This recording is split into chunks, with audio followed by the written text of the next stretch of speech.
postdoc fellow, and together we work as a team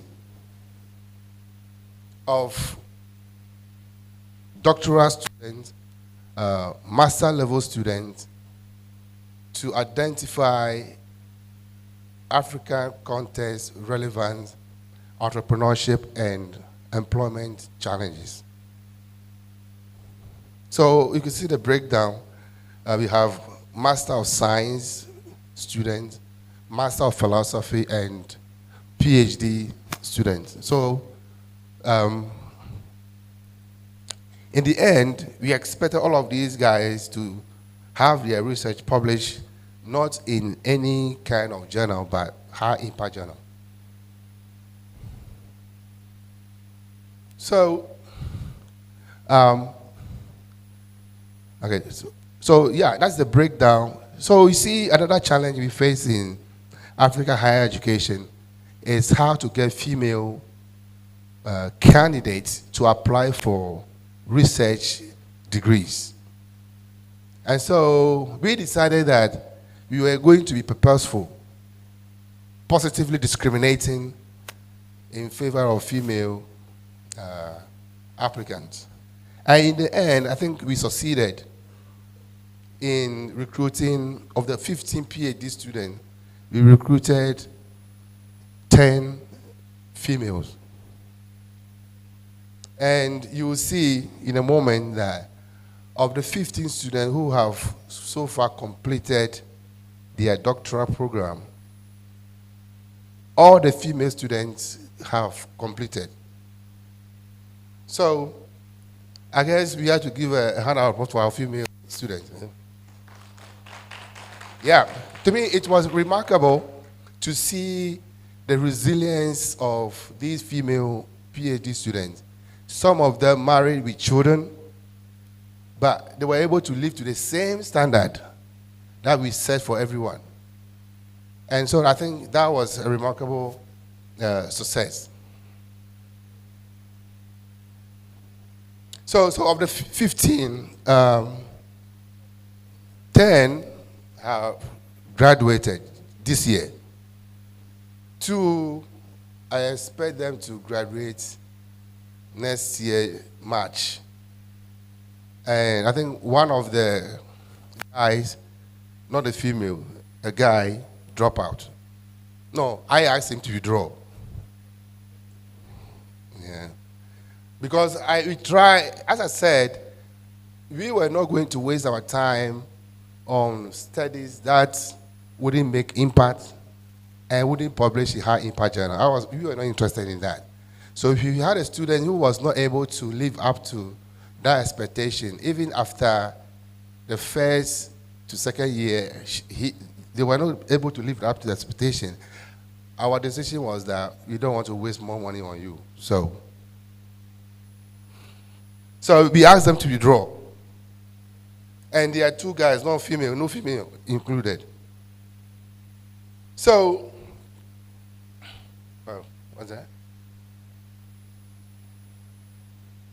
It's not changing anymore.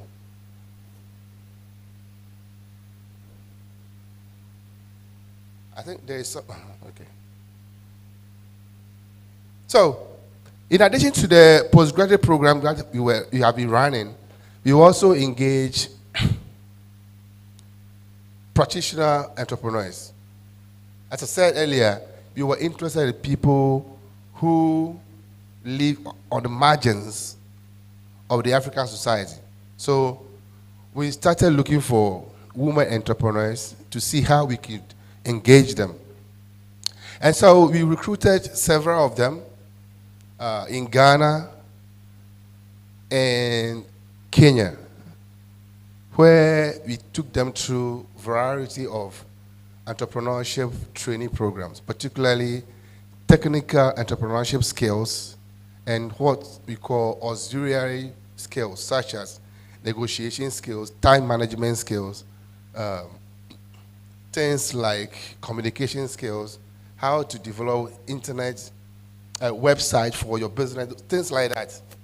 And it was refreshing to see the extent to which these women entrepreneurs were able to move their businesses from the so-called informal business to formal business, businesses that were registered with tax organizations, although we didn't like that kind of thing. The tax people are now going to go after these women businesses because of they being formalized. But whatever it is, the formalization helps them to have access to credit facilities in the formal banking sector. So it's something that we think has been very refreshing in terms of engagement with these women entrepreneurs. So that's the picture of those who participated in the very recent training program. And yeah, so we also have this thing we call affinity meetings, where periodically we meet with practitioners, stakeholders across the continent. So we did it in Ghana, Accra, Kumasi, and Nairobi. And we were going to go to Johannesburg earlier this year, but we have to postpone it to next year due to logistical reasons. So that's one meeting we had in Accra, and this in Kumasi and Nairobi. So in the case of Nairobi, we were working together with Strathmore University. I will talk a bit more about our relationship with them in a moment. So here, we are also looking for ways of raising money because NRF or our Tambo has been fantastic, but we need more money.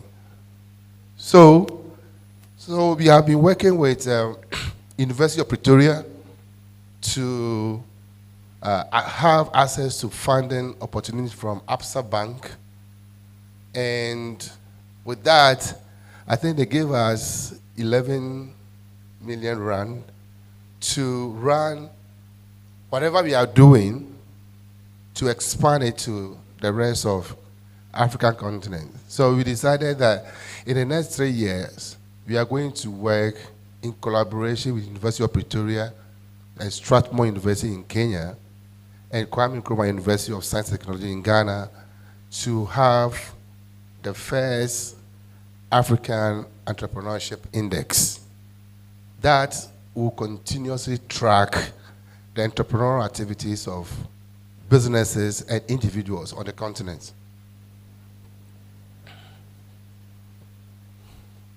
So, in terms of research, yeah, as I said earlier, our priority is not to publish volumes of papers, but to publish papers that are impactful and that publish in some of the best ranked journals. So we have several of them. I think so far we have over 10 papers. But then that does not include papers from the PhD students. The PhD students, we required that every graduated PhD student of the 10, you are supposed to produce 2 papers. And I'll tell you how we did that in a moment. So of the 10, we expect 20 papers from them in the next 6 months to 1 year.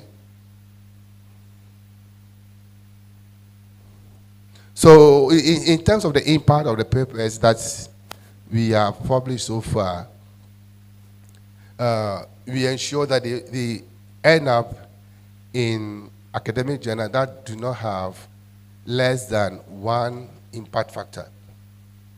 So before a paper is submitted, it has to be cleared by our scientific committee to make sure that it's going to high impact journal.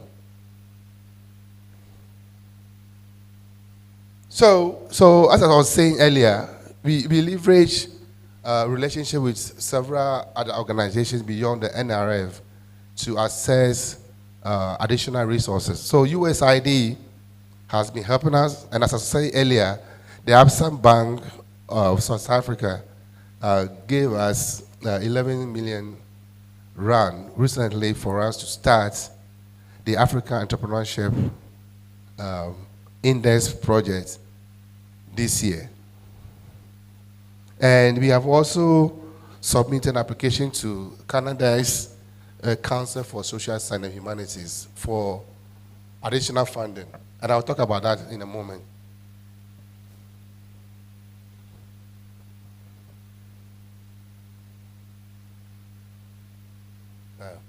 Hang on. I think something is missing here. Yeah, but I can talk about it. So the funding application to the Canada Social Science and Humanities Council has to do with another phenomenon in Africa, which we term marginalized communities and the entrepreneurship activities they engage in. Now, you know, Africa has how many countries? 55 countries, right? Along the borders of Africa is a phenomenon we call immigrant entrepreneurship. You go to every African border, you see people doing unique form of business across the borders. But then nobody has spent time to study them, to see how they operate and how they create jobs. So this project is aiming to try to understand this unique group of entrepreneurs, which we call cross-border entrepreneurial activity. So what are we trying to say here? I think some of the things that we have done that is unique in terms of reflecting over the last few years of operating under this chair is that it is hard to get academic communities in Africa to appreciate the value of high impact research. And to get students to also appreciate that is even harder. So we have been having a discussion. How do we get our academic communities to appreciate the fact that African academic research can only become relevant if we are able to do research that match the same level of quality standard as those universities in America and Western Europe. And we decided that we need to build scientific writing skills of our students. Because we noticed that one of the reasons why many of them were shy away from this high impact research is not because they don't have the capacity to do it. Many times they just simply do not know how to write. It may sound trivial, but when you have given good data to students, you have given all the support, but they are unable to write to the standard that's expected by academic journals, then we have a problem. So, all our students, we try to make sure that they are able to build their scientific writing skills. And also, for us to be able to make an impact, it's not about just publishing academic journals. You also need to translate those research we are doing into a form that ordinary entrepreneurs, policymakers can consume and understand. So all the papers we have, we make sure a version of it is translated into white papers and policy briefs. And so, if I want to give you any tip from our chair, what I will say is that we need to change the way we relate with students, particularly doctoral students. It is no longer the case that I am assigned a PhD student and that student works with me alone for an unlimited number of years. And we know from many of our universities how long students can stay as students forever. So what we decided to do is to develop this thing we call prototype supervision, where we leverage the resources of our international scientific committee to constitute a team of supervisors. So for a typical student graduating from our program, you have access to about 10 supervisors who meet every quarter to take updates from students and give them feedback and expect them to respond to the feedback before the next meeting. And so you see that of the 10 students who graduated, they have equal access to the best scholars from around the world as far as entrepreneurship research is concerned. So it got to the point where a student was worried of lacking behind other students because you are working as a team. And I think that has helped a lot. And the other thing that has really helped with that is that victimization of students was taken out. Because one professor cannot tell me that a student is not doing well for a personal reason. Okay, so those details, I'll leave it for now. So let me finish with the challenges that we face. Having access to open access publication is a major issue. It's expensive to get our papers to be openly available. And so it's one of the things we need to discuss here. How do we get over this issue of open access publication charges? And also the challenge of converting PhD student thesis to article has been a major issue. And the other one, students rushing to find jobs rather than staying with us to do research, has been some of the challenges. And a bigger one, the problem of recruiting African students to Ghana was a big problem. I wish I have more time to talk about that, but during the question and answer stuff, I can pick that.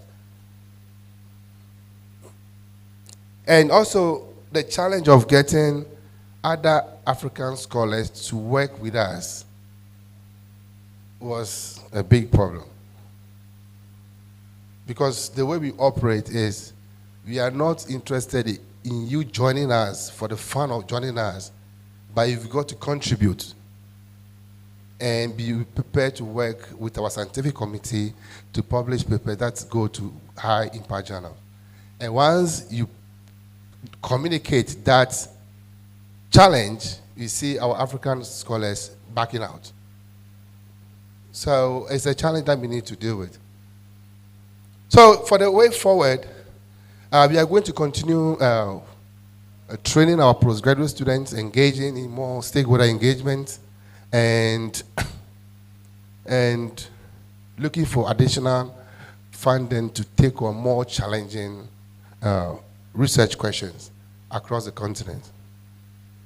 With that, I will pause here and take any question or advice you might have for us. Thank you very much for your time.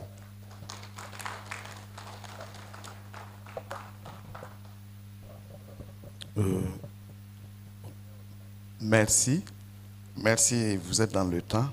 Une très belle communication qui termine par une invite à la collaboration aux d'autres chercheurs de venir rejoindre leurs universités pour qu'ils travaillent. Il faut souligner un aspect intéressant, c'est la question de la place de la femme dans la recherche. Et ils sont arrivés à avoir 60% de femmes qui sont parmi les étudiants, les doctorants. Ça mérite un banc merci. Donc, on va présenter tout.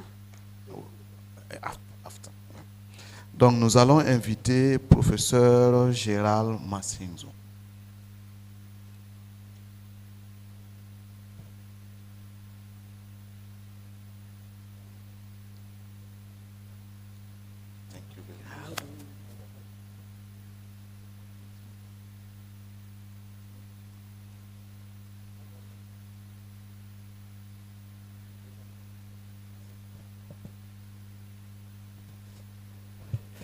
Good morning. Before I make my presentation, may I give a disclaimer? Some of the photos in my presentation are clinical and may be scary to some of you. So, my name is Gerard Misinzo from the Sokoine University of Agriculture in Tanzania. And the focus of my research here is on viral epidemics. Can you put into a presentation mode?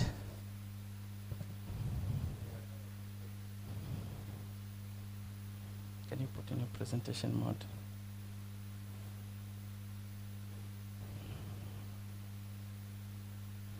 Yeah, good, thank you. So my name is Gerard Misinzo from the Sokoine University of Agriculture in Tanzania.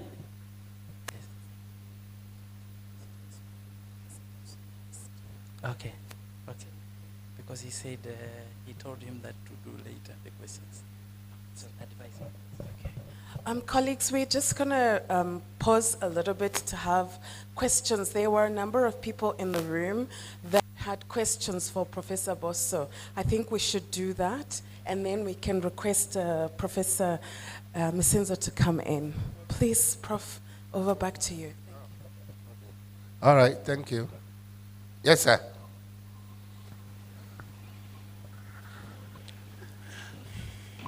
Thank you very much. Robert Swamala is my name, from Makerere University, Uganda.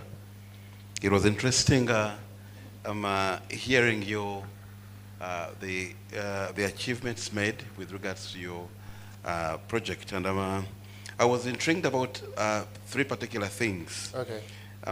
Number one was the issue of the of the high completion rates, if I may use the term for the females. Mm-hmm. Anything to basically be able to explain that. Then number two, I did enjoy, looking at the numbers, the number of masters, MPhil, PhD, postdoc.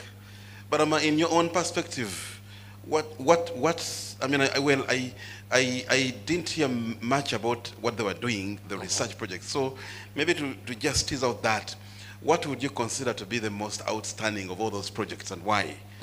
And then lastly, for me, I really did enjoy to hear that they're publishing, and then, of course, being able to conform to the researcher issues. But away from the publications, are there any maybe policy briefs, or any policy that has been influenced as a result of that particular work? I thought I would really hear so much about that. So three questions, one on I got it. Okay, perfect then. Thank you very much. So, with respect to the female students, what I said earlier was we did positive discrimination, meaning we purposefully identify brilliant female students who has the mindset for research. So if you are a female student, yeah, you may score first class, but if you are not someone who was passionate about research, we were not interested. So those who we eventually took on were people who were not just brilliant, but they also had passion for research. And so we gave them all the support they needed, make sure their personal family lives were considered in the course of the mentorship. So those who got married along the line, those who got children along the line, we gave them additional financial support, accommodation. We gave them, there's a member of our team who's a female who attend to their daily concerns, giving them constant checkup to make sure they being married or they having children did not become a stumbling block. So, and I think that's a kind of support system higher education institution in Africa must always consider that being a female and being married or having children along the line whilst you are studying should not be seen as a problem, but as a challenge that can easily be overcome when you give those female students additional support. And I think our thinking was vindicated when they were, in fact, one of the PhD students who graduated was seen by the examiners to be someone whose work was better than what they had in their North American university. Yeah. So that take me to there's your second question. That had to do with the policy issue. That's the student, one of them. So if you look at our area of research, entrepreneurship, being part of the broader field of business and management, it's not just about publishing for the fun of it. We have in our field ranking of journals, right? And I have done a study that showed that about 99% of, it's even more than 99% of business and management research from African universities do not end up in any of those ranked journals. Not even one. But then we took that challenge that for African research to be recognized and consumed by the global academia, it got to get to those high impact ranked journals. And I can tell you, 2 of our students' work got to almost the highest rank. It's not the highest, almost the highest, because it's just a B. And I know to get to the A will mean a lot of investment in data collection and those kind of stuff. But for these students to be able to get to that level, to me, is enough achievement.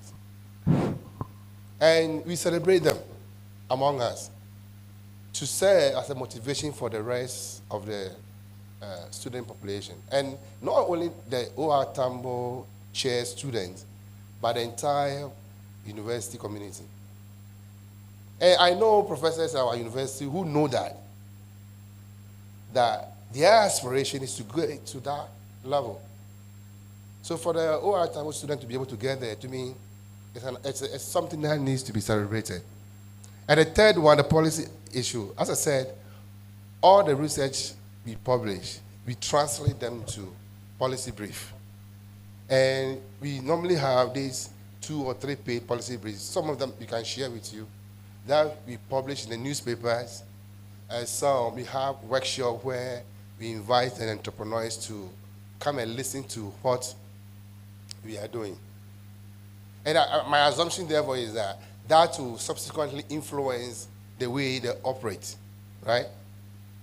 So, and of course, we do consultancy for them too, for free though, because the kind of entrepreneurs we deal with, the marginalized group, are not people you want to charge for consultancy. But for now, we do many of those things for free, with the hope that when their businesses become successful, we can now begin to think about how do we also charge them to support our research. Yeah. Yes, sir. I can let you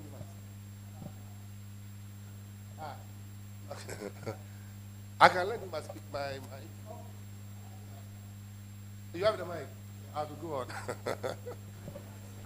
Okay, thank you, Professor Bosso, for your presentation addressing one of the key issues in Africa, which is entrepreneurship for young people. Yes. Regarding the health sector, you mentioned health technology. Can you give more detail about that? Yes, yes. So we are doing 2 things.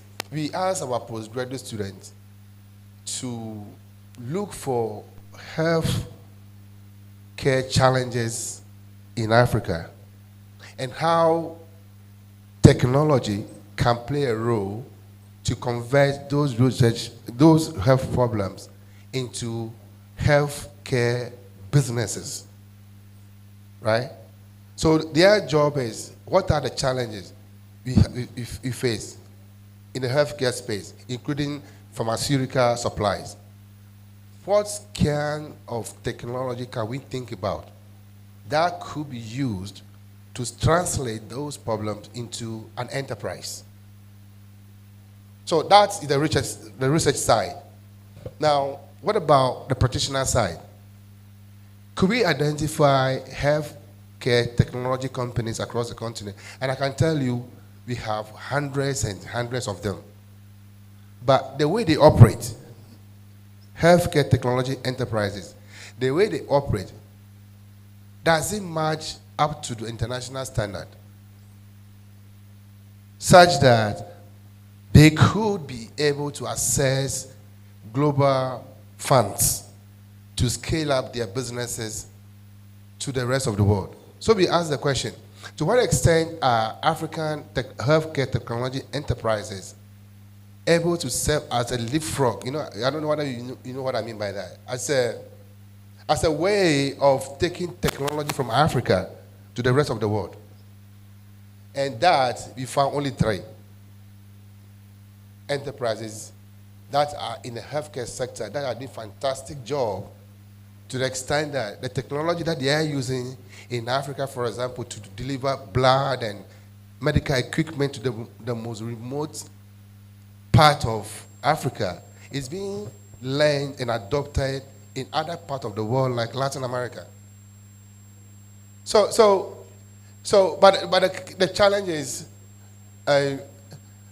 challenge is, do we write about that? Do we write about those success stories? And so our students are now working on things like that, as a way of telling the rest of the world that something good can happen in Africa to inform the rest of the world. Yeah. Merci. Je pense qu'il y a des choses très intéressantes, mais oui, on va juste prendre une ou 2 questions, si vous permettez. Les 2 posent en même temps les questions successivement et après vous répondez, afin qu'on puisse passer à la deuxième communication, sinon on aura un grand retard. Merci. Oui. Should I speak? Good morning. I think my question or my comment builds on the first speaker's comment. The project, I think, carries a lot of potential social value. It touches on one of the biggest challenges that Africa is facing. So it creates a hype in our minds, but it also creates hope. And that it will not only be an academic project, but the contribution will transcend into producing the impact and social value that we so need in Africa. Correct. First, I would like to congratulate you. I think the recruitment of training of doctoral students is impressive, given the short time. I mean, the Ortarchi chairs, I think the implementation started in 2022. Yes. And you have managed to graduate about 15 PhD students. We started in 2021. You know, there was a delay in actual implementation, but we started anyway. Okay. Yes. I think we are yet to learn from you on how to achieve what you have achieved. But given that number of PhD students, one would expect some novelty, but some life-changing contribution, some frameworks to be implemented. Yes. I looked forward to a gap for implementation science in your presentation, to say, when we have now produced knowledge, disseminated knowledge through publications, is there room for implementation science where we will cross the gap between academic endeavors and the social value, realization of the social value? When are we going to be able to talk directly to to job creation and limitation of job and tackling the challenges of lack of unemployment. Yes, Yeah. I get it. I wish I had more time, but quickly, we have started something between our university, Kwame Nkrumah University, Strathmore, and University of Pretoria, what we call school and university-based entrepreneurship activity.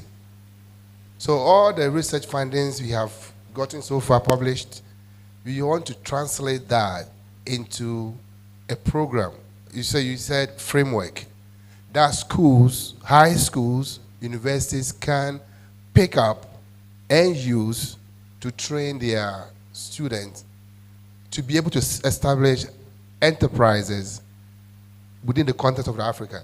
So it's something that we have begun, but we didn't want to do any of these things until we had evidence, empirical evidence, to demonstrate that when you do this A, B, C, D entrepreneurship activity within the context of Africa, you are most likely to be successful. So it's a matter of, maybe by the next gathering, I will show you some of the impact case studies to see how these school-based enterprises, university-based enterprises are creating social value. So maybe next gathering, I will show that.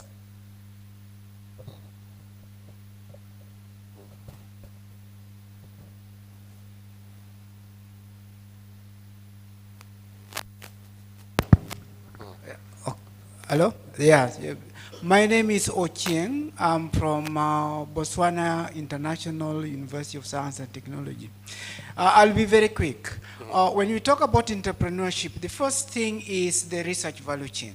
Yep. And we know that in developing research value chain, we need to have strategies to cross the valley of death. Yep.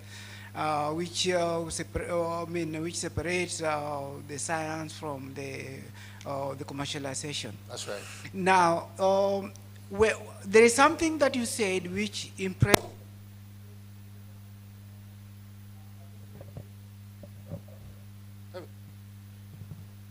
Yeah, there is something that you say which impressed me because we do something like that for a different reason. That is before.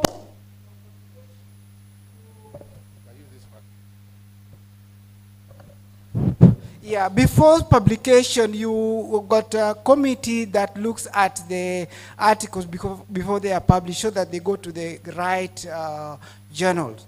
We do that for a different reason. We do that for some projects to protect the IP. Now, do you look at the possibility of publishing to good journals, but risking the publication or not protecting the IP, which you really need for entrepreneurship? Thank you. Thank you. So we have two ways of looking at this thing. Academic research, we want to get them to the best journals. But at the same time, we also produce what we call research products. So which are more of artifacts that could be translated into products and subsequently to commercialization. That we think carefully about the IP implications. So there's a student who is working on something we call chat box in the healthcare space where patients could use that device to detect several healthcare issues. She experimented as part of her research. But that is not going to go into a publication. No, we want to make money out of it.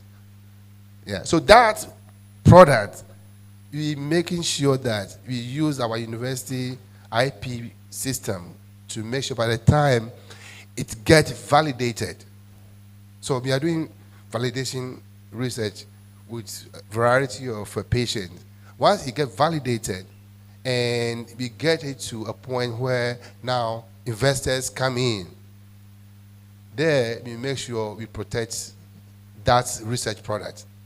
It's not going to get published in an academic journal, no. Yeah, that is going to be protected, yeah. Un banc pour professeur Bosso. Merci beaucoup, c'est très très intéressant. Mais je pense que dans la soirée au dîner gala, on a toujours quelques moments d'espace pour échanger sur des préoccupations scientifiques, etc. Vous savez, quand les scientifiques se rencontrent, ils ne finissent jamais de parler. Voilà, il y a beaucoup de choses qu'on veut se dire. Merci beaucoup, et c'est sur une thématique très d'actualité, très pertinente qui traverse l'ensemble du continent, sinon j'allais dire l'ensemble du monde. Merci. Je pense que ça ne sera plus le faux départ. Vous pouvez venir.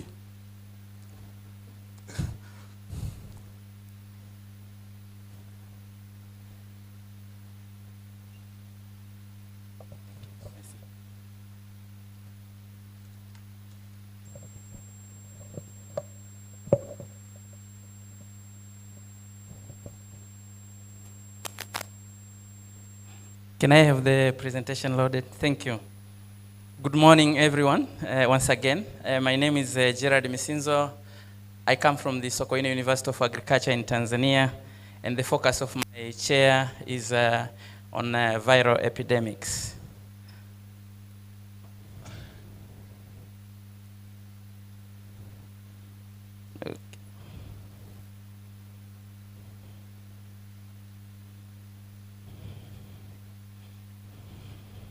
Okay.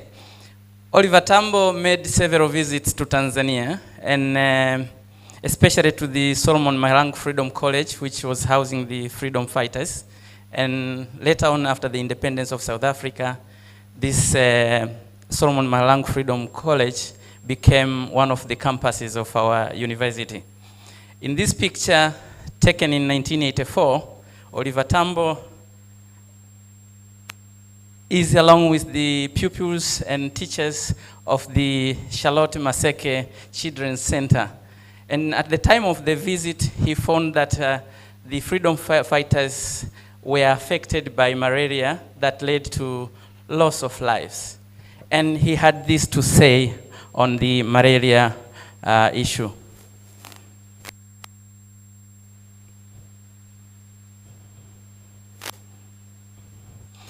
This is what he said: when next I come here, I will be coming to see what has happened in the war against mosquitoes. Let us fight this enemy. It's very small, but if we defeat the small one, we can defeat the big one. Let's fight, we are a force. So he believed that mosquitoes were the problem, and if they had to work together and in an innovative way, they were a force that were to tackle that challenge. So this still remains the same motive at the moment, because if you look at the global challenges at the moment, I have outlined three here. One is climate change, which is leading to higher temperatures and melting Arctic and extreme weather events. But there is environmental degradation, which is leading to pollution and land degradation and eroding human security.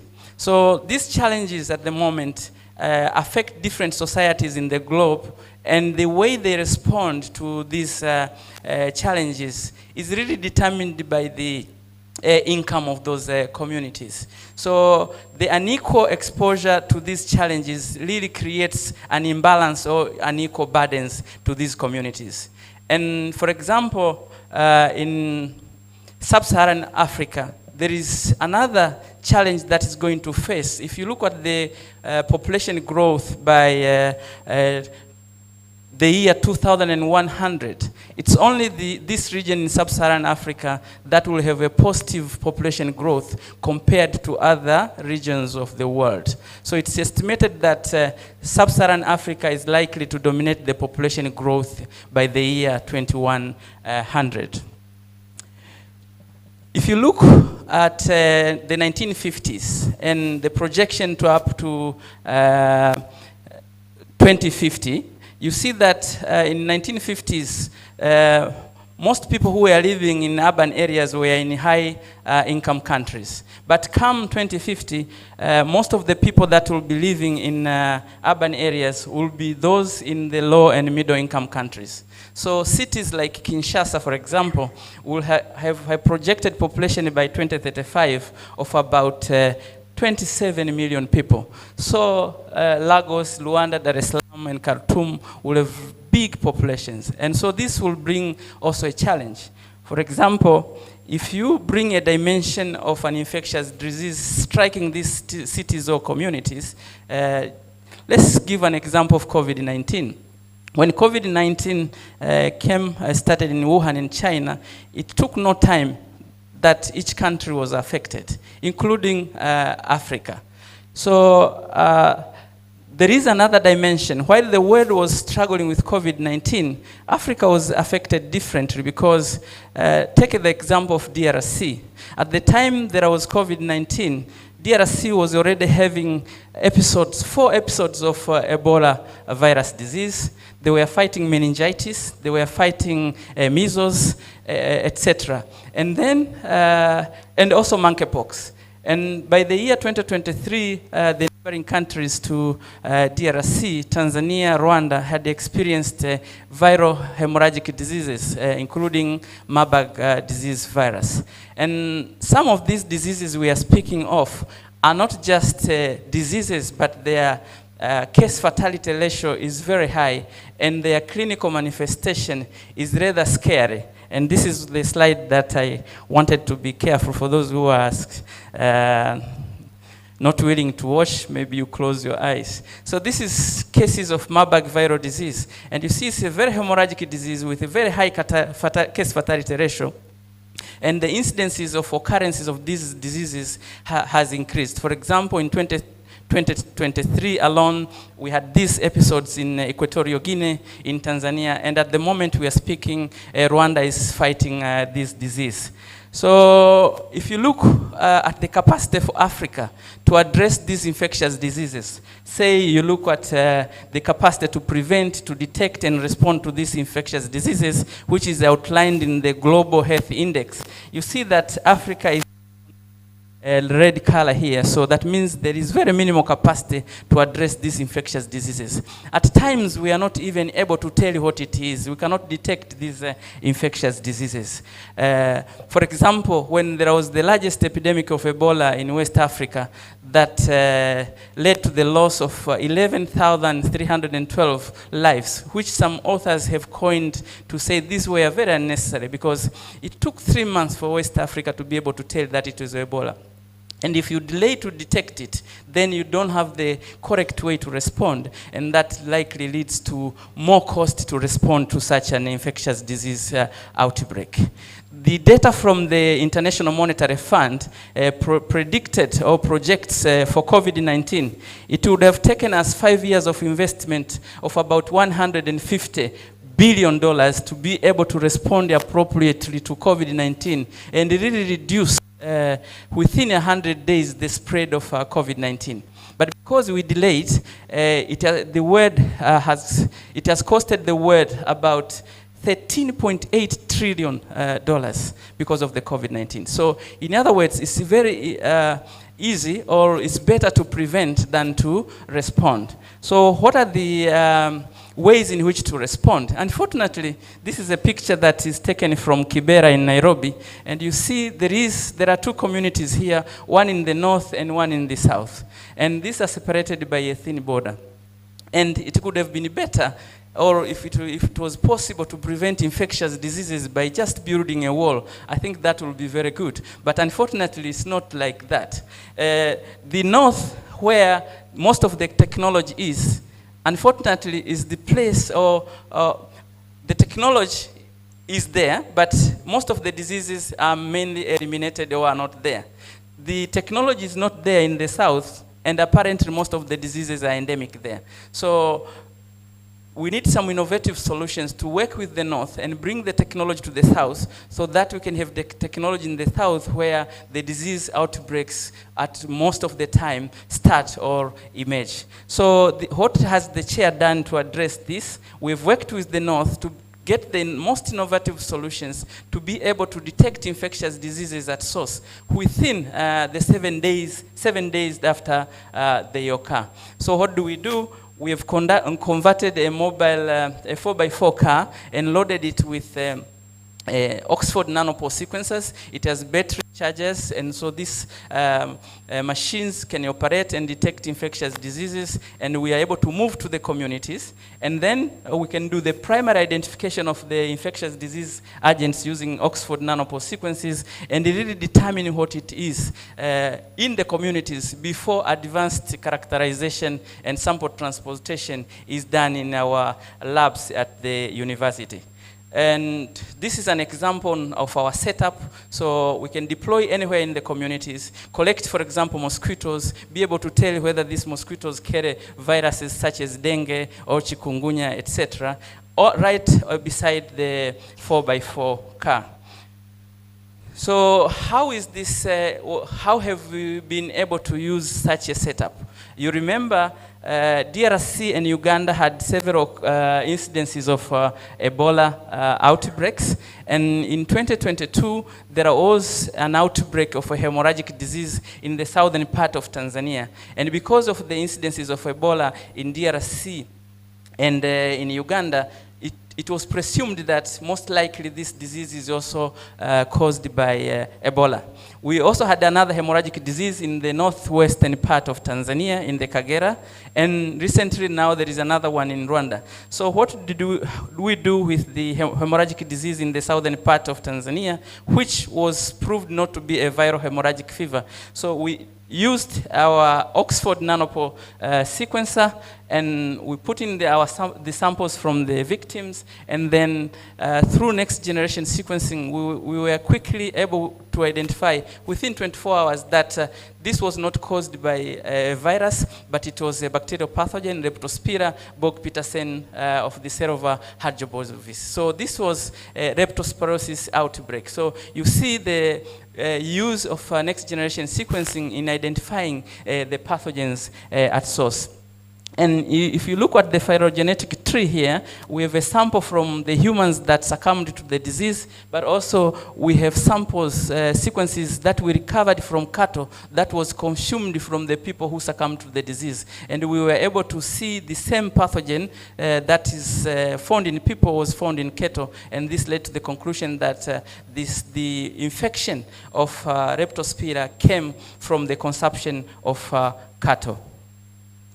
So the Marburg outbreak in the northwestern part of Tanzania, we know that historically Marburg outbreaks have occurred in Africa, and whenever Marburg outbreaks have occurred, they coincide with the ecological range of Egyptian fruit bats. And so what we did, we went to the Kagera River Basin where the outbreak was reported, and now started going to collect samples from bats. And you see we did the next generation sequencing of the Marburg virus that is recovered from the humans, and we were able to get 3 sequences, and then determined using phylogenetic or bioinformatics, we were able to determine that the Marburg virus that was caused the disease in Tanzania was quite related to Marburg virus that had previously caused that disease in Uganda, and those sequences were recovered from bats. And our ongoing analysis is indicating that the Marburg disease that is was found in humans is almost 100% related to the Marburg virus that is present in the bat populations in the Kagera River system. So this indicates that there is very close interaction between the bats and the people because of the narrowing ecological or the destruction of the ecology of the bats, but also because people are going to the caves where the bats are to collect manure for agriculture, but also for mining activities. So we have also done some research on Newcastle disease, which is a disease of chickens, and it's caused by Newcastle disease virus, and this virus has different genotypes. The most highly virogenic strain, according to phylogenetic data, which is indicated here in squares, is this genotype number 7.2. And it's throughout spread in different countries in Africa. And we have sequenced 39 isolates from Tanzania, and they all belong to this genotype. So we thought we have to develop a vaccine that matches the pathogen that is circulating in our country. So we developed a vaccine by cloning the sequences of this virus, by cloning the sequences of this virus into a plasmid. So they're expressing the F gene and the N gene of the plasmid of the virus. But in another construct of the plasmid, we also expressed interleukin 28B, which will act, will stimulate the immune response. And then we try to test in chickens, first the expression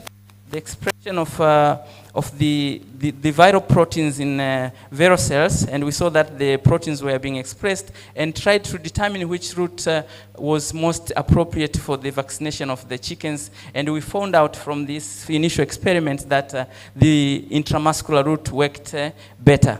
So we then proceeded with the challenge experiment and drew blood from the chickens to look at the efficacy of the DNA vaccine that we developed. And we found out that the construct that contained interleukin 28B produced or elicited the highest immune response compared to the one without the interleukin 28B, and the immune response was similar to the conventional vaccine, the Lasota vaccine against Newcastle disease virus.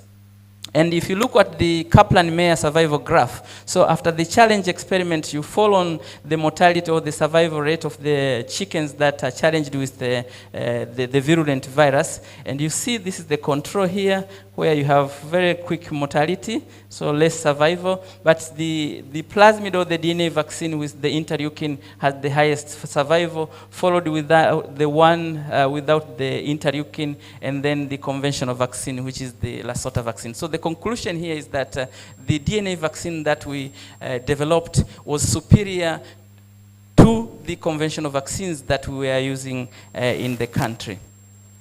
In another experiment, what we did was to use the so-called camels or dromedaries. There is a difference in the antibodies that are produced by dromedaries or camels or llamas to those produced by the people.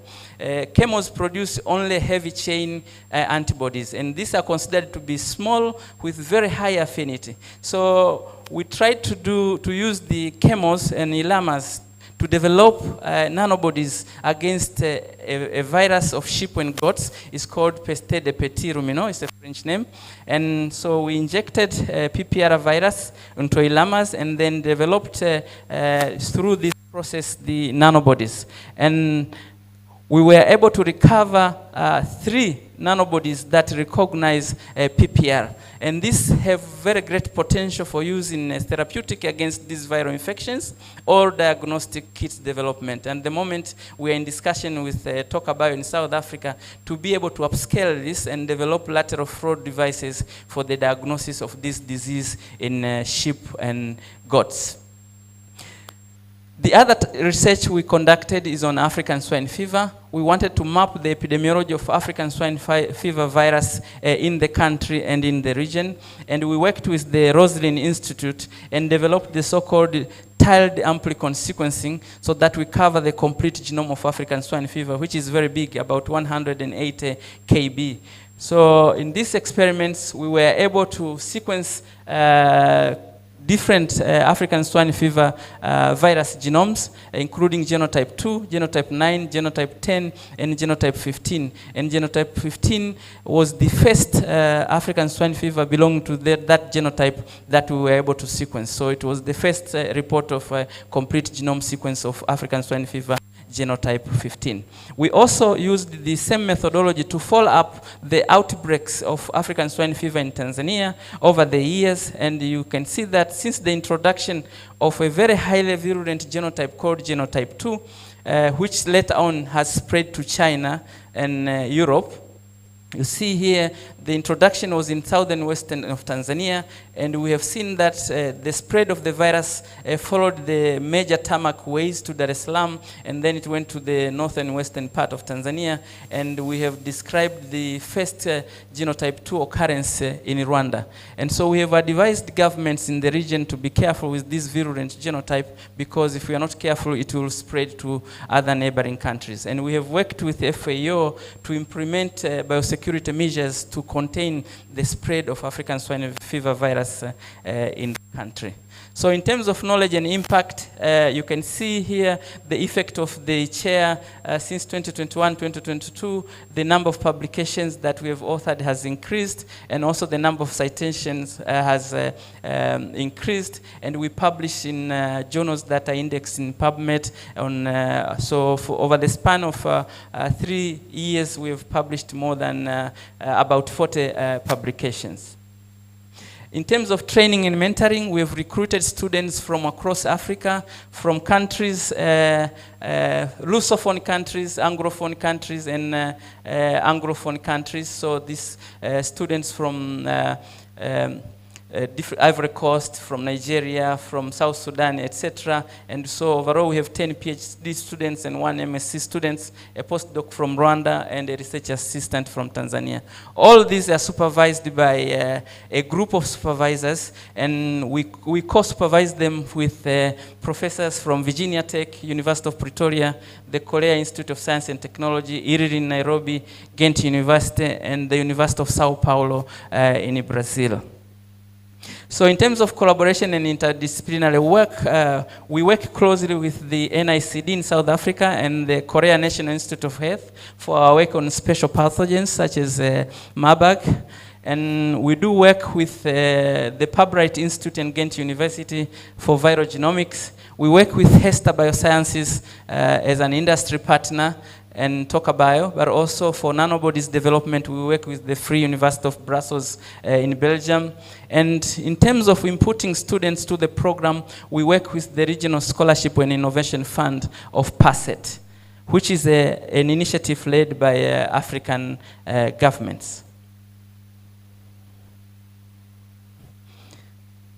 I think I skipped one slide.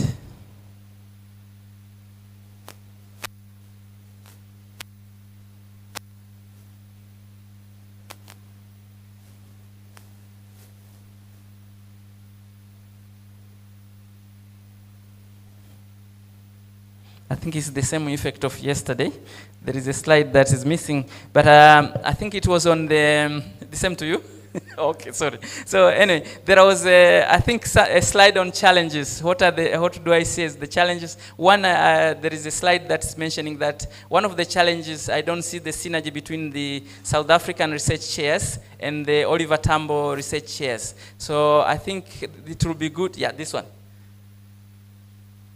Can you bring back the other one? Yes, the challenges. So there is the challenge that I think we are working in isolation. These two initiatives, the South African research chairs and the Ortarchi chairs are working in isolation, and I think it will be good at some point that we bring these together. And the second challenge is that we don't have enough number of postdocs, and these are the so-called gunners in research. And I think the initiative has to think on ways in which we can input specific number or increase the number of postdocs who are engaged with the Oliver Tambo research chairs, because these are the drivers of research. Can you put next? So as a recommendation, I recommend that we create a bridge between the South African chairs and the Oliver Tambo research chairs, but also enhance the collaboration between my research chair with South African research institutions, especially the NICD in South Africa, and also enhance the way in which we can translate our research into products. For example, our work with TokaBio, where we do develop diagnostics and potential therapeutics for animal diseases. Thank you very much for your attention.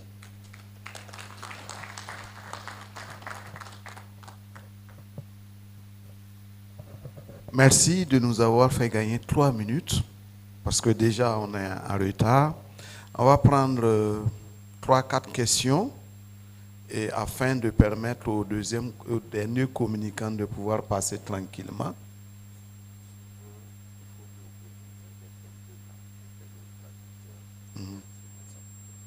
D'accord, ok. Donc, on va prendre toutes les questions, 3-4 questions. Tu veux poser une question? D'accord. Donc, écris ton nom. Konaté Blaïma.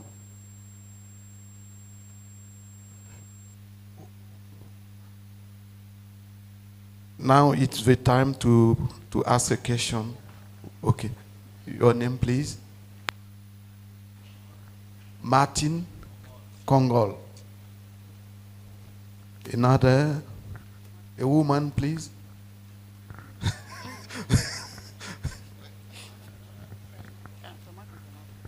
Okay, Dr. Rwamba.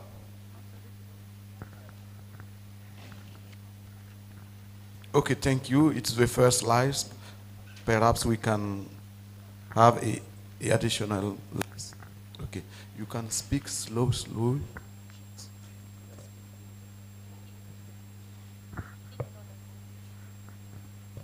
Okay.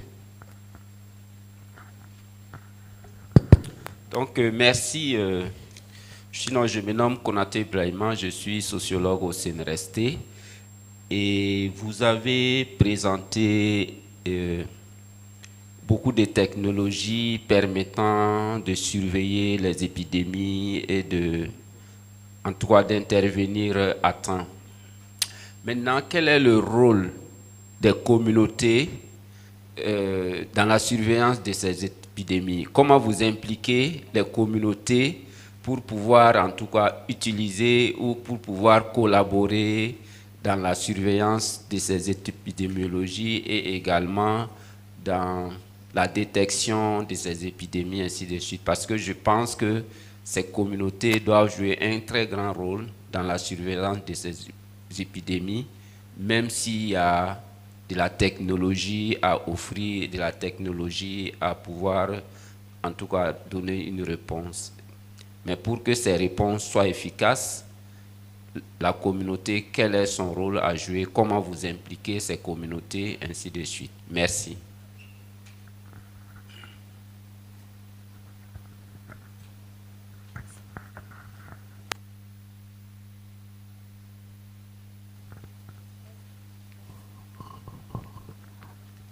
I can go ahead. Okay. Thanks for the presentation, especially the multi-country network. And I'm really happy seeing that there is production of some antibodies and, of course, leading to development of products like the lateral flow technology, which is a low-cost and effective method for surveillance. I think the first question is slightly linked to what I'm asking, especially the nexus between the community and the biosecurity and biosafety. I saw that photo where you showed the Kibera slum separating. And with our settlements becoming more and more complex, I think the community is quite essential. And right now, I'm beginning to look at that nexus, especially the truck drivers and viral diseases. I think probably there is no probably research conducted along that area, but I can see you touched on it when you talked about the swine fever in the virus along the Tanzanian driveways. And then also when we look in Uganda, especially when we're trying to combat COVID and the like, one way that it spreaded was through truck drivers. So what is your reflection, especially towards the complex systems that we live in, especially urbanization, increasing population, and then logistics, supply chains, and these emerging aspects that can also complicate the biosecurity and biosafety. How inclusive are we in the process of surveillance and control of some of these viral diseases? Thank you. Je suis Lydia Rwamba, sociologue, chercheur à l'Institut des sciences des sociétés du CNRST. Je voudrais remercier le professeur pour sa présentation qui a été vraiment très riche. Si j'ai bien suivi, j'ai noté qu'ils ont développé un vaccin dont l'efficacité était supérieure au vaccin qui existait. Donc, mes félicitations et bravo. J'ai pu noter aussi qu'il a insisté sur le fait que quand il y avait un retard de prévention, il y a toujours une augmentation des coûts et qu'il y a bien sûr la technologie qui est développée dans les pays du Nord.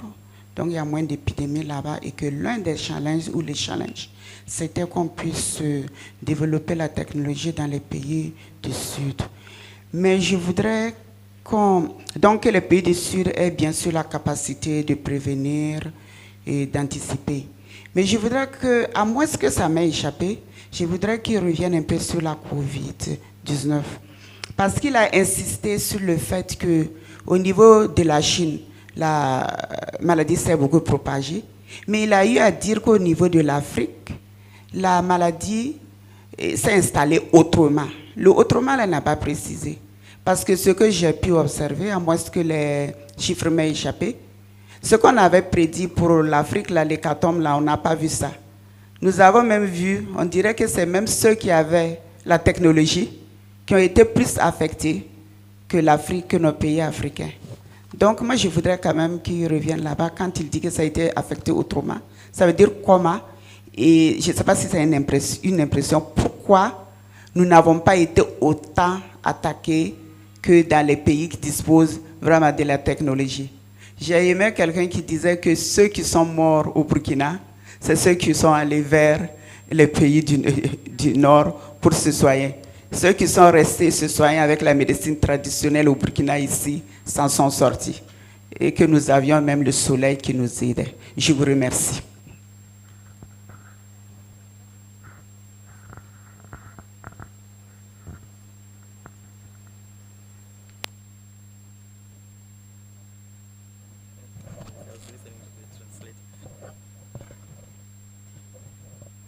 Thank you very much for the questions. The first question was on how we link, our work links up with the communities. So in one of the slides where I showed that we deploy our mobile genomics laboratory to the communities, but before that, before we go to the communities, we have developed a mobile application. And this mobile application is called Afya Data, Afya for Health in Swahili. And so this application is an Android and iOS application that the people at the communities that we have identified, the so-called community health workers, do have this application in their mobile phones. And so through the use of the mobile phones, communities are able to report incidences of infectious diseases in humans, but also in their livestock, because our application is One Health based. So our engagement with the communities starts with reports that we receive using the mobile phone application. And then once we get that information, then we are able to move to the communities to see what exactly that is. So in this way, we are able to detect and travel to these communities and identify what is present in these communities, in the people themselves, but also in their animals. The second question was on truck drivers and their role in infectious disease outbreaks. You have singled out truck drivers, but within the communities, there are many groups that could be at risk for different infectious diseases, depending on which infectious disease you are discussing. For example, you mentioned correctly that the truck drivers were responsible for the introduction or spread of COVID-19 at that time. But also at the moment, as there is a risk of monkeypox spread across many countries and in different communities, especially clade 1B, which is now declared by the World Health Organization as a public health emergency. Truck drivers still are one of the risk groups that could spread monkeypox. And so if we were to attend to infectious disease or contain infectious disease spread, I think not only focus on the truck drivers, but identify the risk groups based on the diseases, and then contain those or educate these people so that they are aware and they do not contribute to the spread of infectious diseases. There was the third question regarding the special situation of COVID-19 and other infectious diseases in Africa. When I made that reference, this is what I meant. When there was introduction of COVID-19, and when Africa was battling COVID-19, like the rest of the world, everybody was focused on COVID-19. But there is another dimension to it in Africa. Africa was not only battling COVID-19. At the time COVID-19 was in Africa, there was monkeypox, for example in DRC, there was measles, there was meningitis, and later on, there was leptospira in Tanzania, there was Marburg in Tanzania, and now in Rwanda. So that means when diseases strike across the globe, Africa has another dimension because there is the so-called concomitant infections. So you have multiple infections going together. But while the world is focused on COVID-19, because COVID-19 became an issue of homeland security, most of the resources in the north are diverted towards that. So Africa needs some innovative ways, together with the north, to work with the north, to be able to raise our voice and develop measures that we could use to contain such disease outbreaks. An example is monkeypox. Monkeypox has been in the DRC for a long time. It's only when it got out of DRC, then it became an issue. That means we should find innovative ways to contain this disease, not in isolation, together with the global community, and raise our concern so that these diseases are contained early as possible before they cause devastating effects or before they devastate our economies and our communities. Thank you.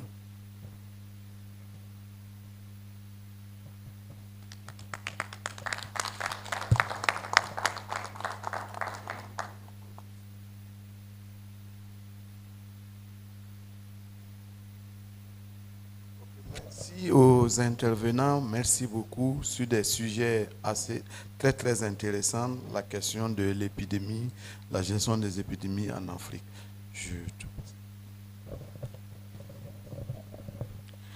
Thank you. Good morning, colleagues.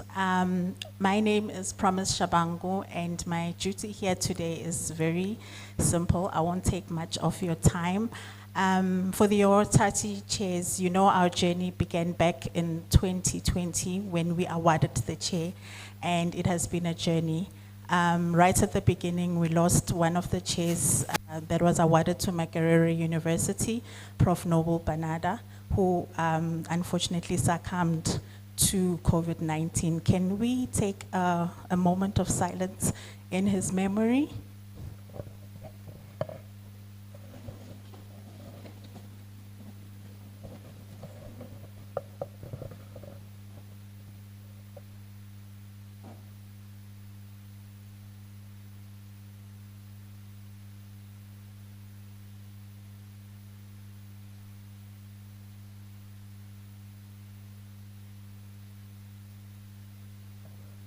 May his beautiful soul continue to rest in peace. The Or Tambo chairs and the institutions where they are hosted, we've become a family, and I'm happy to announce to all of you that God has restored our family. We have been able to award the Makerere chair to a new chairholder, and I would just like to take a moment to give you a brief background before calling him onto the stage to tell us what his chair will be about. So the awarded chair was awarded to Professor David Meyer. He is an associate professor in the School of Medicine at the College of Health Sciences, Makerere University. He also holds an adjunct professorship at the University of Minnesota. Since 2005, Dr. Meyer has led the meningitis research group at the Infectious Disease Institute at Makerere University. His training as a physician scientist has resulted in a PhD from the same institution. His group has extensive experience in clinical research on central nervous system infections and complications with a focus on HIV populations. He has spearheaded the epidemiological and translational research studies, as well as randomized clinical trials in Uganda and internationally. Collaborating with colleagues from multiple research and academic institutions with attrition rates during follow-up of less than 0.1% since 2006. Many of the trials have focused on diagnostics and strategies for prevention, as well as therapeutics for cryptococcal meningitis, TB meningitis, and HIV. His research work has resulted in new or revised global guidelines on diagnostics and treatment for cryptococcal disease and tuberculosis. I hope I'm pronouncing this right, Prof. He has served on several guideline committees at global, regional, and national level. He chairs the Advanced HIV Disease Technical Working Group at the Ministry of Health in Uganda, which brings together the academia, funding agencies, and implementing partners to play an advisory role aimed at decreasing mortality amongst persons with advanced HIV disease. Prof. Meyer also serves on the National Immunization Technical Advisory Group for Uganda, previously leading working groups for typhoid and mpox vaccine introduction in the country. His passion for research, teaching, and mentorship has involved mentoring over 100 students, residents, fellows, and doctoral students globally, and with more than 250 publications. He remains committed to training the next generation of African scientists through the OR Tambo Africa Research Chairs Program. Can we please give him a warm Ortarchi welcome, Prof. David Meyer.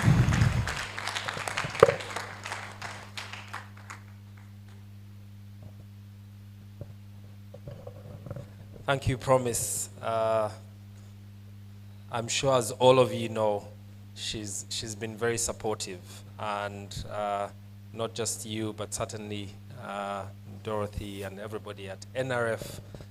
Thank you very much for the kind words and kind introduction. I almost asked Professor Msinzo to continue giving his talk because I think he was very exciting. This is not the first slide, though. Can I have the... I need to move the slides. I don't know where they... Oh, is it this one? Thank you. That's forward. Forward, use this one like that. Okay, thank you.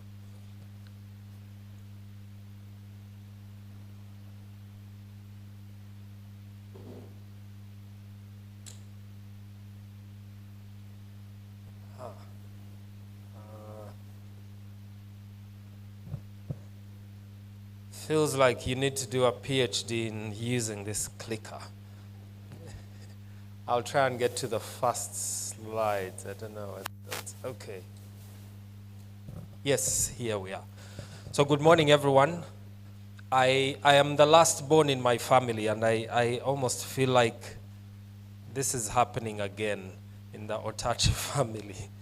But I'm excited to be here and to just thank the NRF and everybody who's been involved in this process. So my research chair is in infectious and neurological diseases, and particularly strengthening neuroinfectious disease research capacity at Makerere University by advancing tiered mentorship and institutional collaboration. But first I wanted to just tell you a little bit about where I come from and the institution that I'm working with, and that's Makerere University. I don't know how well you can see these slides. I don't know whether they could take the lights off. Maybe it might help. But Makerere University is a 100-year-old university, and that was, well, 102 now. We celebrated the century 2 years ago.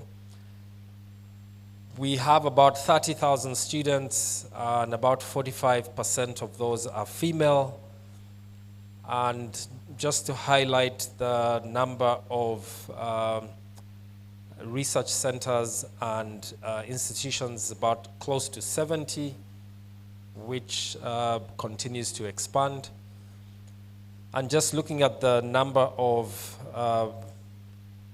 employees by rank in the college, and it's a college-based system in the university, but the College of Health Sciences, particularly where that I've highlighted, has about almost the largest number of academic staff. And in terms of scholarly publications of staff at Makerere by unit, again, the College of Health Sciences comes in fast, ranking almost 1,800 publications over the last 4 years.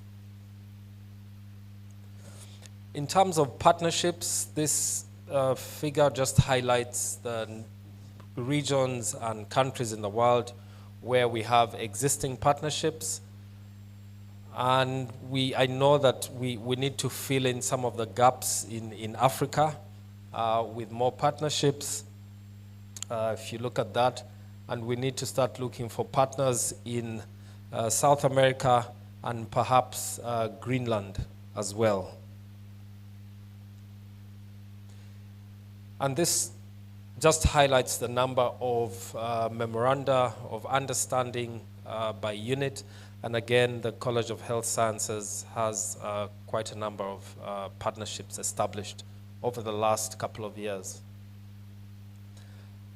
We've just remembered Professor Banada, who, as we all know, had been awarded the OR Tambo Chair, and unfortunately, talking about infectious diseases again, unfortunately he succumbed. But we thank God for his contribution to the university. So just to highlight a little bit about the work that I intend to do and a bit of the background, we know that globally one of the largest burdens of neurological disease remains neurological infections and meningitis, which is really an infection of the lining of the brain, and the brain itself, or encephalitis, or both, can cause substantial death and disability. And this is particular among patients who have the weakened immune systems. And in Africa, we mostly talk about patients who have HIV infection. Infectious diseases and neglected tropical diseases continue to be significant causes of mortality in Africa. And I believe as part of the OR Tambo Chair, this is something that we should be continuing to tackle. Cryptococcal meningitis is a type of infection around the brain, the lining of the brain, that's caused by a fungus. Now, this fungus causes almost 1 in 5 deaths related to HIV infection, particularly for patients who go on to develop advanced HIV disease.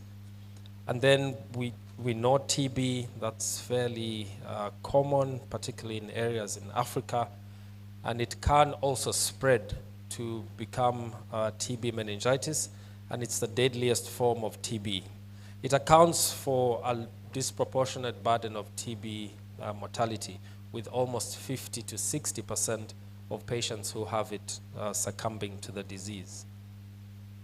If we look at the Ugandan data over the last couple of years, almost 1 in 5 medical admissions at the National Tertiary Referral Hospital for central nervous system infections. And although the WHO, World Health Organization, sometimes recommends empiric therapy for people who have meningitis, meaning once they come in, before you make the diagnosis, start with a particular antibiotic. We know that the there's poor utilization of diagnostic capacity, which therefore results in diagnostic delays, and unfortunately many patients die. One of the bacteria that causes meningitis is called Neisseria, and these outbreaks occur in the meningitis belt of Africa. That's running from West Africa right through just before the Sahara, below the Sahara, right through to the Horn of Africa. And that particular area is troubled by epidemics of bacterial meningitis. However, because of HIV, the burden of meningitis etiologies has changed over time. And so we are continuing, we now see more fungal meningitis that has become popular, rather more frequent.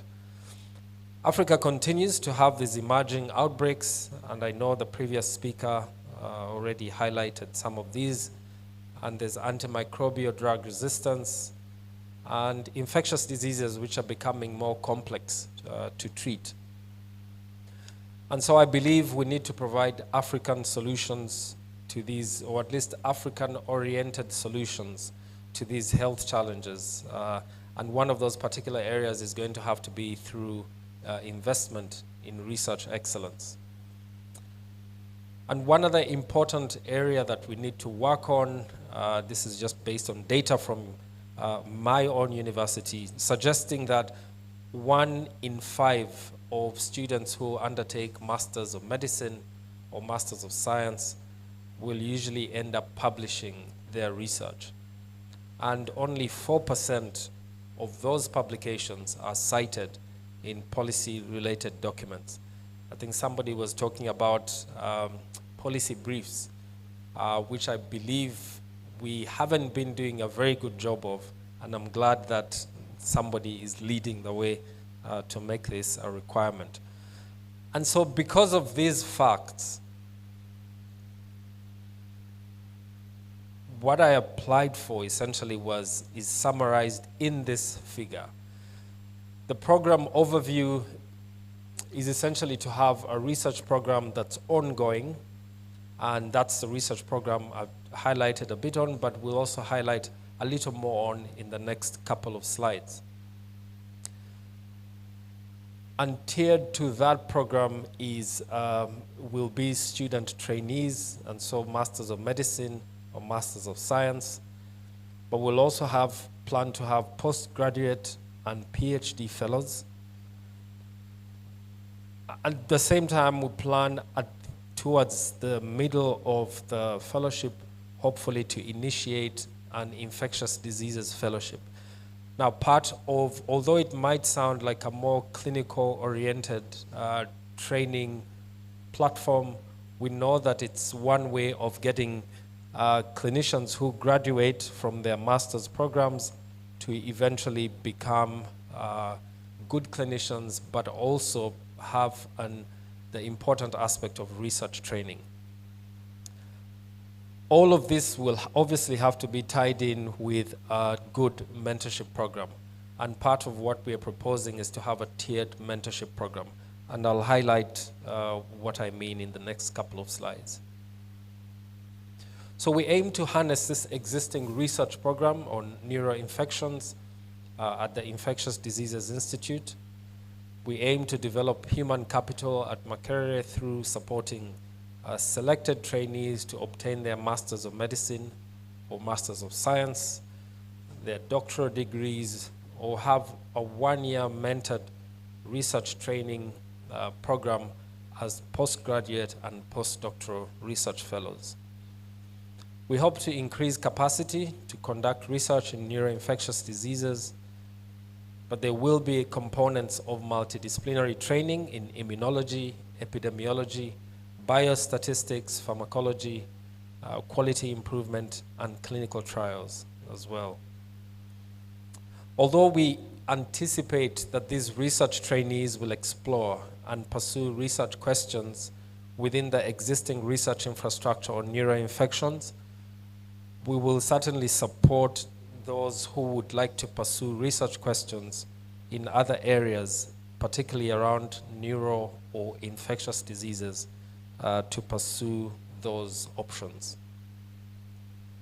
We hope to leverage existing partnerships between Makerere University, the Mbarara University of Science and Technology. So this is essentially the local partner in Western Uganda, but also work with the Center for the AIDS Program of Research in South Africa, CAPRISA in Durban, as well as the University of Minnesota. As I mentioned earlier, we plan to establish an infectious diseases fellowship at the College of Health Sciences, but this will be in partnership with the East, Central, and Southern Africa College of Physicians, as well as communities of practice.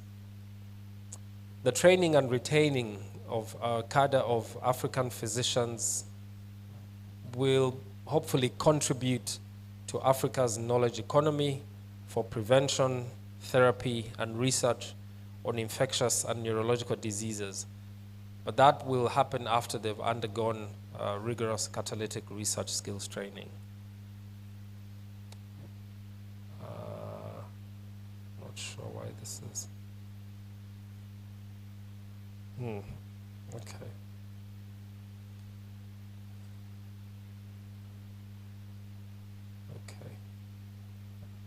So demonstrating that investment in research and development can improve the health sector and achieve the third goal of the Africa 2063 agenda, that is to nurture healthy and well-nourished citizens.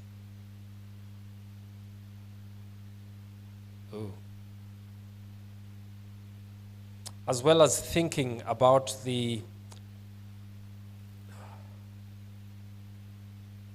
I think as was mentioned yesterday, the 2034 STISA goals is one of the things, going to essentially be one of the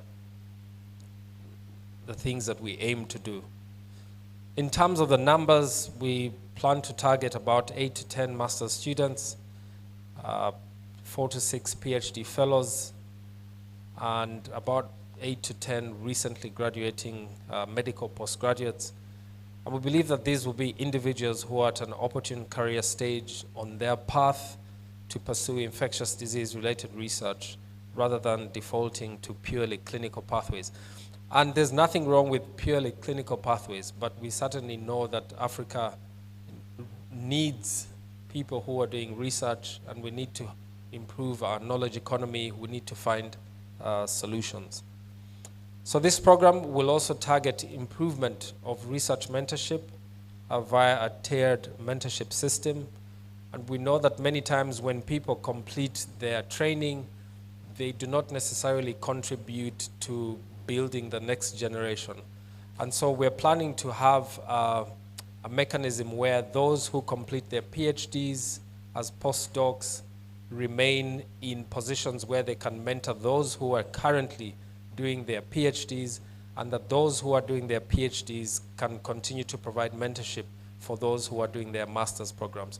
And we'll design mechanisms to make sure that it's not just the faculty who are engaged in mentorship of trainees, but we'll certainly have peer mentorship as one of the key areas to make sure that this works. Because I think that's one way of sustaining mentorship programs in institutions when the faculty who are there are long gone. So we have two major areas we would like to work on, and that's elevating important research projects undertaken by masters or postgraduates to fora where those Master of Medicine research projects that are being designed achieve methodologic rigor and setting them on a path of academic excellence. But secondly, we want to impart research competencies to young scientists to enable them to become independent research scientists, because they are the next generation. And so that will happen through exposure at the University of Minnesota as well as CAPRISA, with visits to those sites as needed. In one of the previous assessments, and I've already highlighted this, there are limited systems in place, and particularly this is at the College of Health Sciences, where we continue to struggle with limitations in terms of formal mentorship programs. And so this is something that we will certainly consider as a high priority area. And just to highlight what has been part of my research journey and research portfolio, starting way back in 2006, we've had observational studies in the first couple of years, and then moved on to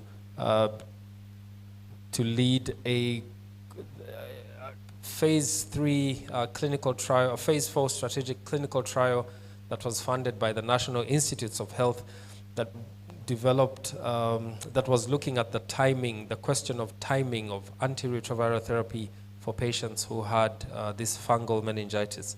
And so we answered that question, and that then went on to influence WHO guidelines.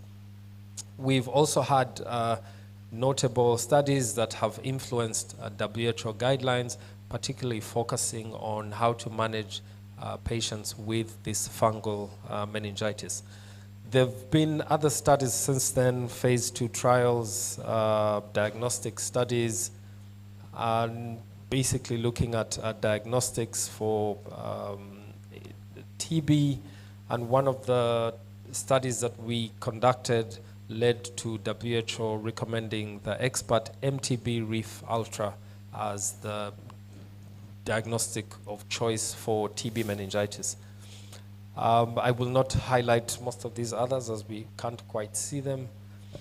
My current research projects, and hopefully these will serve as platforms where students can either use archived samples, cerebrospinal fluid, blood, or autopsy tissues as well, that they will hopefully provide the mentorship that's required, but also provide opportunities for other questions and nested sub-studies that could be answered in that context. In terms of partnerships and collaborators, we, as I mentioned earlier, we do have collaborators at the University of Minnesota and then at CAPRISA. The core activity of the program is going to be to try and build upon existing research infrastructure, training individual young scientists to develop skill sets, not just in clinical, but as well as translational research in infectious diseases. In thinking of the South-South partners that we have, I already mentioned one of the universities in Mbarara. There's also one in the north of the country, Lira University, and CAPRISA in South Africa. In terms of North-South collaborations, we have existing clinical trials that are engaging the Oxford Clinical Trials Unit in Indonesia, and then Radboud in the Netherlands as well. This really just highlights what we view as a Gantt chart for what's going to happen starting this fourth quarter. We hope that we will be able to recruit at least 2 cohorts starting this last part of this quarter of the year. Have orientation, grant making, the research mentorship and immunology workshops, the research proposal development, and eventually draft manuscripts. And hopefully by the end of 2026, we will then be thinking of enrolling the second cohort of students who will then go through the same cycle, and to probably in 2028 or 27 the processes required for initiating the infectious diseases fellowship. And once that is in place, we will then be able to enroll potentially a third cohort, but this will be focused on individuals who are part of the infectious diseases fellowship, which will have research as a component. So that's what the program potentially looks like, and we hope we'll be able to meet the timelines as set out there. And just to acknowledge the leadership at Makerere University and the Infectious Diseases Institute and College of Health Sciences. We've had good funding from the National Institutes of Health and the UK Medical Research Council.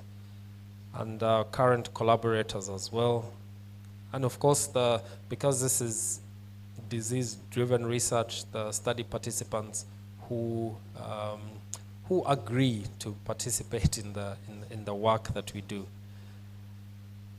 And at this point, just to also thank and acknowledge the Oliver and Adelaide Tambo Foundation, the National Research Foundation, and IDRC. I'm really looking forward to being a research chair. Although part of the work we've been doing has involved mentoring and training students, it's always on shoestring budgets, because you have to meet, first you have to meet the objectives of why you asked for money. But to be able to have some funding that's specific for training the next generation, I think is where Africa needs to be going, and it's an incredible investment that we should not take for granted. So thank you very much, everyone, and looking forward to enjoying meeting the rest of the family. Thank you.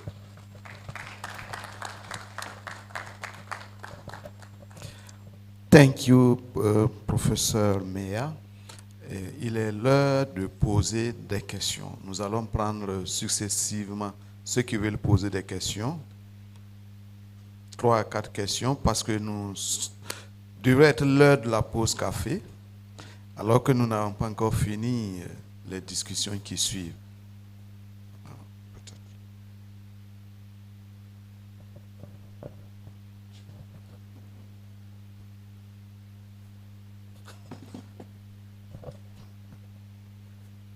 Question?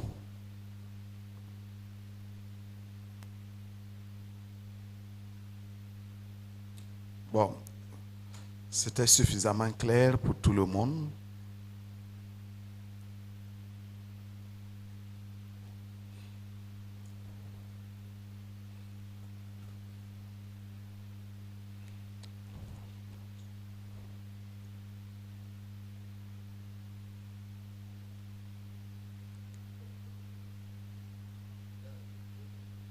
Hein?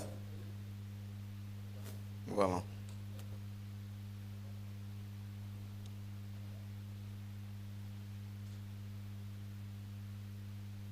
Donc, prenez ça. Okay, thank you, Professor Neya. On your last slide, you mentioned that some of your collaborators will be going to Minnesota in the US and to Durban, South Africa, as observer. What is the issue of that? Are you telling me that somebody from Makerere University cannot go in South Africa and have a hands-on training? They have just to be observer? Thank you.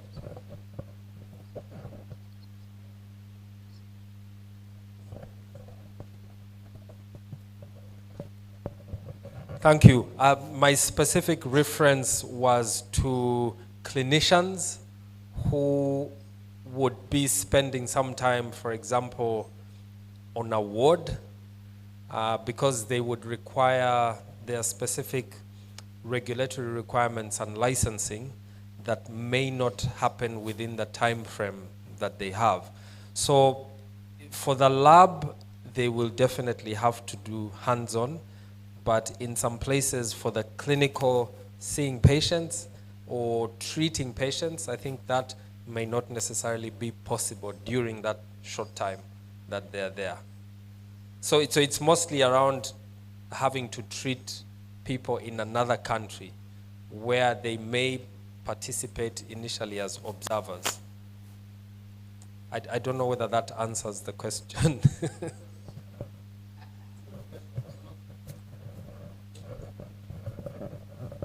Okay. I asked a question because a few years ago, I tried hardly, without success, to send one of my collaborators in Cape Town with one of a colleague who is an OBGYN working on women cancer to have a training. It was unsuccessful because of all barriers, all of regulation in South Africa. So I am glad that the NRF is here. I got the impression after that failure that South Africa is not open really to other African countries in terms of clinical work. That was my feeling.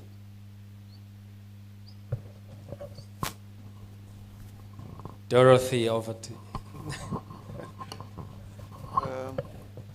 you. No, it is the last question. No, not over question. Okay. Last. Okay. I speak in French.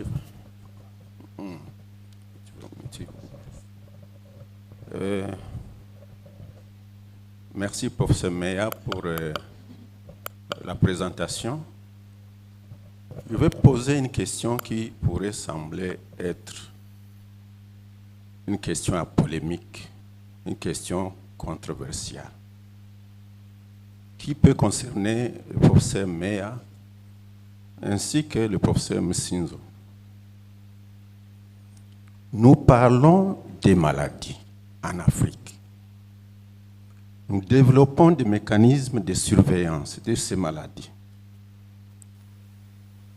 Nous nous dotons de tous les moyens logistiques pour pouvoir les maîtriser. Nous n'avons toujours pas posé la question de savoir d'où nous viennent ces maladies. Nous savons que beaucoup de maladies infectieuses sont venues avec les guerres depuis les années 40. Première guerre mondiale, la syphilis. Deuxième guerre mondiale, la blénorragie. Ainsi de suite. Et si vous lisez certains auteurs européens sur la théorie de l'équilibre démographique mondial, vous allez trouver que beaucoup de génies mafieux considèrent les maladies, et les maladies infectieuses en particulier, comme le moyen le plus approprié pour réduire la démographie mondiale, pour des buts de contrôle hégémonique des ressources. Donc, nous, Africains, nous parlons ici entre Africains. Je ne vois pas un occidental ici et nous ne nous attaquons pas à eux. Mais pour nous, Africains, nous devrions aussi nous poser la question de savoir d'où nous vient le mal. Je me souviens, je m'excuse, je peux être long, avoir participé à une conférence internationale sur la Covid en Afrique, à Brazzaville, en 2021. Et il y avait une équipe d'experts sponsorisée par des firmes ou des gouvernements occidentaux qui a mené des études sur l'origine du SARS-CoV-2, le virus responsable de la COVID-19. Et ils avaient pour mission d'explorer dans le bassin du fleuve Congo, de part et d'autre du bassin, c'est-à-dire du côté Congo-Brazzaville et du côté Congo-Kinshasa, l'éventualité ou la possibilité que le SARS-CoV-2 soit d'origine animale. Alors, ils se sont mis à parcourir le bassin du fleuve Congo, de deux côtés, et ont découvert qu'il y avait une souche de SARS-CoV-2 ou similaire qu'on trouvait chez la chauve-souris du bassin du fleuve Congo. Alors, j'ai posé la question à nos amis, à mes collègues à la conférence. Prenons que le SARS-CoV-2 responsable de la COVID-19 soit effectivement venu de la chauve-souris, du bassin du fleuve Congo. Alors, d'où vient que cette brillante chauve-souris n'ait pas contaminé les deux Congos, mais qu'elle se soit envolée est arrivé en Chine, a décimé les Chinois, et que par la suite, il s'est envolé, a décimé les Européens, et enfin, outre-Atlantique, a décimé l'Amérique. C'est curieux. C'est curieux, je pense qu'il y a des maladies qui nous arrivent, qui nous sont importées, et nous devrions ouvrir l'œil. J'ai dit, je vous remercie.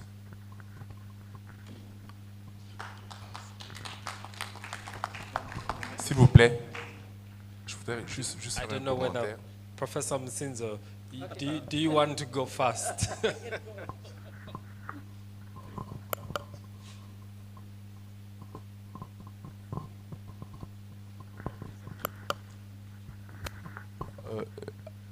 Si on me donne la parole, je veux parler. Oh là. Okay. Professor Mihigo, this is a very high level question, and I have to be careful to answer this. So I know the following facts, 3 facts. 1, more than 75% of the infectious diseases originate from animals. So in other words, they are zoonotic. That means as the population increases and as people more and more encroach into forests and they expand their agriculture, there is more and more interaction between people and animals and wildlife. And that's the reason why probably some of the diseases that were not there that time have a possibility to emerge at this time because of the changing interaction between humans, livestock, and wildlife. The second thing, I give an example of monkeypox. People born previously in the 70s and 80s were vaccinated against smallpox.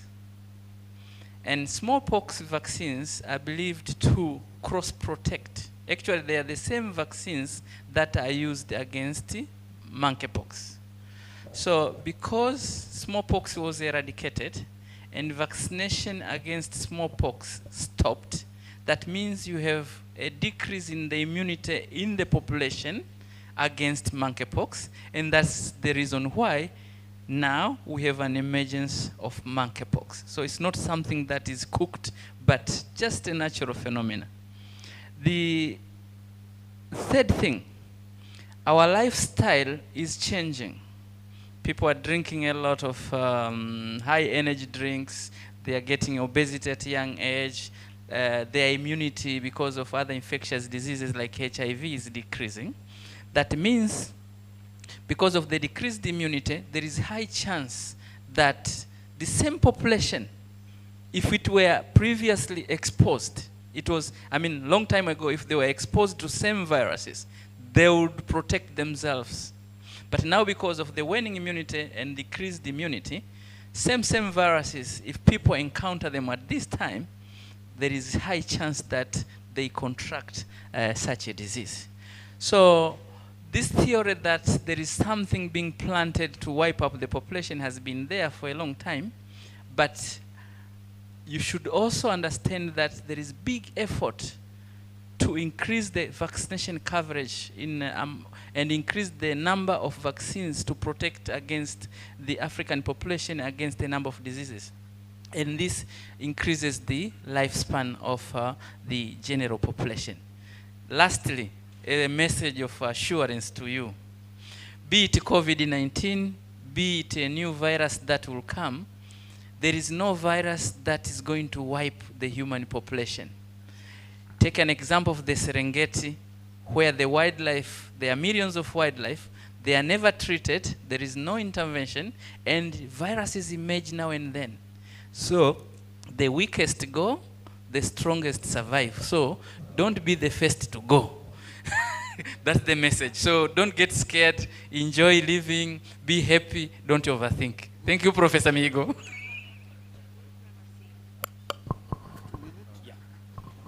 So So maybe just to, I know it was a controversial question, but I think just to go back in history, we know that malaria, for example, was killing people in Southern Europe.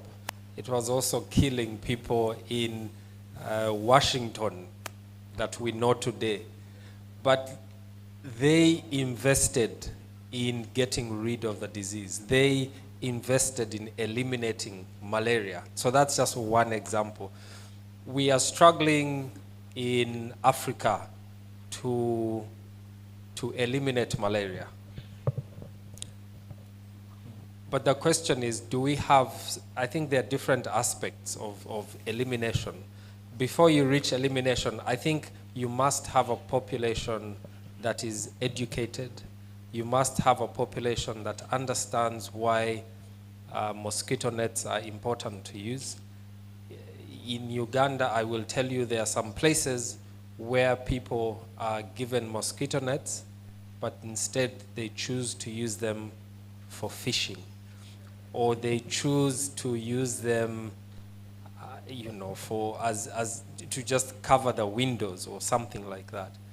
Now, for me, I think the biggest challenge is the education of the population. And if a population is not educated, it means they will not understand what vaccination means and why it's important to vaccinate them and their children. They will not, witchcraft will be a better hypothesis than the hypothesis of a virus or bacteria causing a disease. They will also not invest in improving, I think we have also not invested in improving our infrastructure. There are places where we know malaria, the incidence of malaria has decreased because they have paved the roads, they have introduced good drainage. But when are we going to reach that point?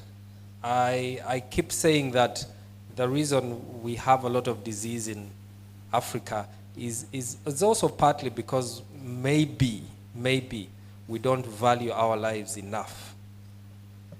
And it's very simple things like, of course this might not be a disease, but putting on a helmet because you're riding a motorbike will protect you when you have an accident.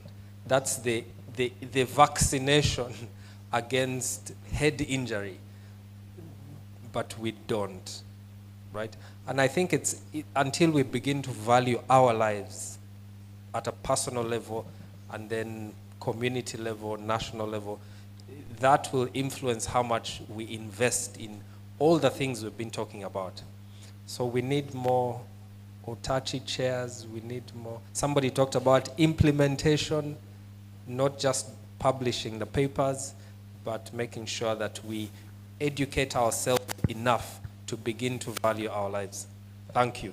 Merci. Le dernier, oui, docteur, allez-y. Thank you. I'm Elias Das, so I'm a medical epidemiologist, and I have not really a question. I just have a comment for the two last communicators, and I would like to thank them for the presentations. They were very great. I just want to catch the opportunity to talk you that we have also some opportunity and also the capacity to do medical research here, specifically on HIV. So you have some teams in Ouagadougou and Bobo-Dioulasso which are already making research on Cryptococcus, also on emerging disease like dengue or I want to say monkeypox. And so I think we have to catch the opportunity to share the experience. And because when I saw your slides on your partnership, I want to talk with David Meyer, I didn't see that you have some collaboration with West Africa, mainly with Burkina Faso. So you have the opportunity here to make research with us. And I think we can do great things. And that is my word for you. And thank you. OK. Merci à tout le monde. Un banc pour tous les trois communicants. Et c'est l'heure d'aller prendre le café. On est largement en retard, donc on a 15 minutes pour le café. Oui, 5 minutes for tea. Okay, thank you very much.